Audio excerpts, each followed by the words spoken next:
এই মুহূৰ্তলৈ আনিছোঁ অসমবাসীৰ বাবে আটাইতকৈ ডাঙৰ গুৰুত্বপূৰ্ণ খবৰ। যদি আপোনাৰ পৰিয়ালত অৰুণোদয় আঁচনিৰ পইচা পাই আছে বা আপুনি অৰুণোদয় 3.0 বাবে নতুনকৈ আবেদন কৰি থৈছে, তেন্তে চৰকাৰ এই নতুন নিৰ্দেশনা জনোৱাটো আপোনাৰ বাবে অতি জৰুৰী। হয় ৰাইজ, আপুনি একেবাৰে ঠিকেই শুনিছে। চৰকাৰৰ তৰফৰ পৰা এতিয়া প্ৰতিগৰাকী হিতাধিকাৰী বেংক একাউণ্ট আৰু নথিপত্ৰ কঠোৰভাৱে পৰীক্ষা কৰা হ'ব। আটাইতকৈ ডাঙৰ কথাটো হ'ল আপোনাৰ বেংক একাউণ্টৰ লগত আধাৰ কাৰ্ড আৰু ৰেচন কাৰ্ড লিংক থকাটো এতিয়া বাধ্যতামূলক কৰা হৈছে। হয় ৰাইজ, যিসকল মহিলাৰ বেংক একাউণ্টৰ লগত আধাৰ নম্বৰ লিংক হৈ থকা নাই, তেওঁলোকৰ অৰুণোদয়ৰ পইচা অহা চিৰদিনৰ বাবে বন্ধ হৈ পৰিব পাৰে।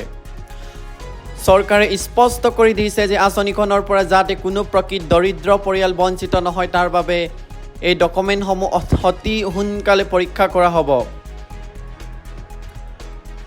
গতিকে আপোনালোকে নিজৰ বেংক একাউণ্ট আৰু আধাৰ লিংকৰ কামটো আজিয়ে সম্পূৰ্ণ কৰি লওক, নহ'লে আপোনাৰ নামো হিতাধিকাৰী তালিকাৰ পৰা চিধাই কটা যাব।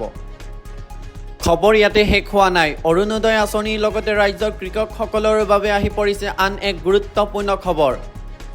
প্ৰধানমন্ত্ৰী কিষাণ সন্মান নিধি অৰ্থাৎ PM কিষাণৰ আঁচনিৰ পৰৱৰ্তী কিস্তিক লৈ কৃষকসকলৰ মাজত এতিয়া ব্যাপক উৎসাহ দেখিবলৈ পোৱা গৈছে। কিন্তু ইয়াৰ মাজতে চৰকাৰে হিতাধিকাৰীসকলৰ e-KYC প্ৰক্ৰিয়াৰ বাধ্যতামূলক কৰি তুলিছে। আপুনি ঠিকেই শুনিছে, যিসকল কৃষকে এতিয়ালৈকে নিজৰ ভূমি নথিপত্ৰ আৰু বেংক একাউণ্ট e-KYC কৰা নাই, তেওঁলোকৰ একাউণ্টলৈ পৰৱৰ্তী কিস্তিৰ ধন অহাৰ বাধাৰ সৃষ্টি হ'ব পাৰে। গতিকে চৰকাৰী আঁচনিৰ 1250 টকাই হওক বা PM কিষাণৰ ধনেই হওক, আপোনালোকৰ ডকুমেণ্টসমূহ সম্পূৰ্ণ শুদ্ধকৈ ৰখাটো অতি প্ৰয়োজন। পৰৱৰ্তী এক ডাঙৰ খবৰ আহি পৰিছে ৰাজ্যৰ উন্নয়নমূলক কাম কাজক লৈ মুখ্যমন্ত্ৰী ডক্টৰ হিমন্ত বিশ্ব শৰ্মাৰ বলিষ্ঠ নেতৃত্বৰ গুৱাহাটী মহানগৰী আধুনিকৰণৰ বাবে এক ঐতিহাসিক পদক্ষেপ গ্ৰহণ কৰা হৈছে। 180 কোটি টকা ব্যয়েৰে নিৰ্মাণ কৰিবলৈ লোৱা হৈছে ব্ৰহ্মপুত্ৰ ৰিভাৰ ফ্ৰণ্ট প্ৰজেক্ট। ইয়াৰ জৰিয়তে নদী পৰ্যন্ত আৰু সাংস্কৃতিক কেন্দ্ৰত এক নতুন পৰিৱেশ গঢ়ি উঠিব।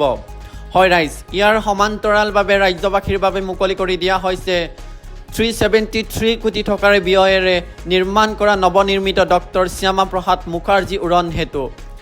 এই উৰণ সেতুখনে প্ৰাগজ্যোতিষপুৰ চিকিৎসা মহাবিদ্যালয়ৰ পৰা NH27 লৈ যাতায়াত ব্যৱস্থা একেবাৰে সহজ আৰু সুচল কৰি তুলিব, যাৰ বাবে গুৱাহাটীৰ যান জঁটৰ সমস্যা বহুখিনি চাপ পাইছে।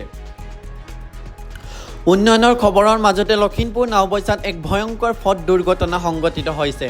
এখন যাত্ৰীবাহী নৈজ বাছ নিয়ন্ত্ৰণ হেৰুৱাই পদৰ কাকত বাগৰি পৰে আৰু কেইবাগৰাকীও যাত্ৰী গুৰুত্বভাৱে আহত হয়। আনহাতে আইন শৃংখলা পৰিস্থিতিৰ কথা ক'বলৈ গ'লে অসম আৰক্ষী আৰু অসম চৰকাৰক লৈ বিতৰ্কিত মন্তব্য কৰাৰ অভিযোগত পশ্চিম বিলাসীপাৰাৰ প্ৰাক্তন বিধায়ক আলী আকবৰ মিকৰাণীক আৰক্ষীয়ে ইতিমধ্যে গ্ৰেপ্তাৰ কৰিছে।